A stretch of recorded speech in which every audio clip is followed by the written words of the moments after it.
உங்களுக்கு இப்படிலாம் நடந்ததுன்னா நீங்க தாங்கிப்பீங்களா?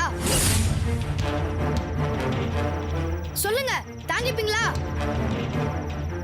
எங்களுக்கு வீடு இல்ல, எங்களுக்கு யாரும் இல்ல, அதனால தானே கேக்குறதுக்கு ஆள் இல்லன்னு இதெல்லாம் பண்றீங்க. ஏன் அது இப்படி எல்லாம் பேசுற? நாங்க யாருமே இப்படி எல்லாம் பேசாதீங்க. உங்களை பார்த்தாலே எனக்கு வெறுப்பா இருக்கு. நடக்கிற எல்லாத்துக்கும் காரணம் நீங்க தான். எங்க அம்மா அழுறதுக்கு நீங்க பதில் சொல்லி ஆகணும்.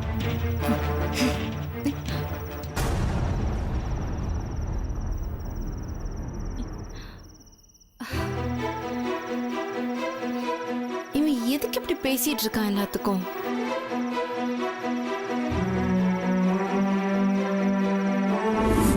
ஆதி ரொம்ப ஃபீல் பண்றான் போல இருக்கு. அவனுக்குன்னு யாரும் இல்லைன்னு நினைக்கிறான் போல இருக்கு. அவனோட நினைப்பெல்லாம் நமக்கு யாருமே இல்லைங்கிறத பத்தி மட்டும்தான். நாம எல்லாரும் அவனுக்கு இருக்கோங்கிற ஒரு செக்யூரிட்டியை கொடுக்கணும் பிரியா. எல்லாரும் சேர்ந்து ஒரே ஃபேமிலியா இருக்கணும் பிரியா. ஆனா அவங்க என்ன சொல்றாங்க தெரியுமா? நான் வந்தனாவோட சிரிச்சு பேசி சந்தோஷமா இருக்கணுமா? அது எப்படி என்னால முடியும்? ஆனா அவ கூட இருக்கவே எனக்கு பிடிக்கல பிரியா. அவ முகத்தை பார்த்தாலே எனக்கு எரிச்சலா இருக்கு. வேற வழி இல்ல. ஆதிக்காகவாது வந்து நம்ம சந்தோஷமா வச்சுக்கணும். இவன் எல்லாத்துக்கும் அப்செட் ஆகுறான். அவனுக்காக ஏதாவது பண்ணணும்.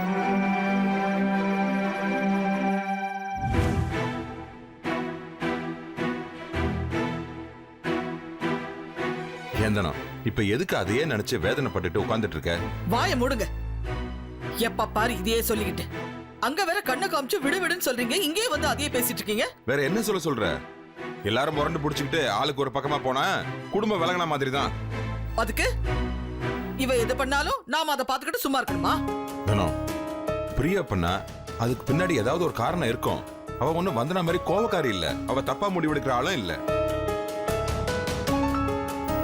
இப்ப நீ எதுக்கு கோவப்படுற? நான் கோவப்பட்டது வந்தனா மேலதான். இவதான் அந்த பிரியா கிட்ட சொல்லி இந்த மாதிரி எல்லாம் பண்ண சொல்லிருப்பா. சரி, அவ சொல்லி இருந்தாலும் பிரியா ஏன் பண்ண? அதத்தான் நானும் கேக்குறேன்.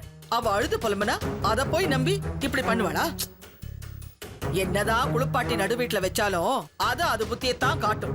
அப்பதான் பிரியாவுக்கு தெரியும் இவ எப்பேற்பட்டவன் சொல்லிட்டு. பாருங்க தானா, இந்த பார், இத பத்தி பிரியா கிட்ட நீ எதுவும் பேசாத. அவளா எதுவும் சொன்னா கேட்டுக்கோ, புரியுதா?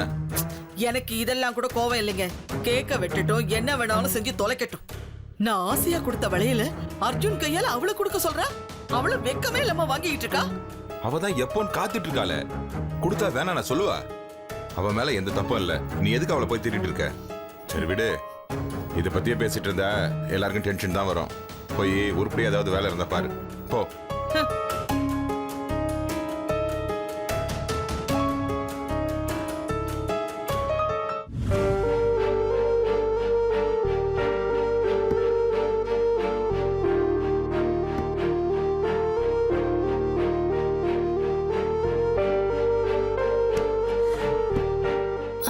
பிரியா, சொல்லுங்க. என்னாச்சு? ஏன் ஒரு மாதிரியா இருக்க? அதெல்லாம் ஒண்ணும் இல்ல, நான் நல்லா தான் இருக்கேன். Priya, thank you so much. யாரும் விஷ் பண்ணலன்னு ரொம்ப கஷ்டமா ஃபீல் பண்ணேன். ஆனா கேக் எல்லாம் வெட்டி அர்ஜுன் கூட செலிப்ரேட் பண்ண வச்சதுக்கு எல்லாத்துக்குமே தேங்க்ஸ்.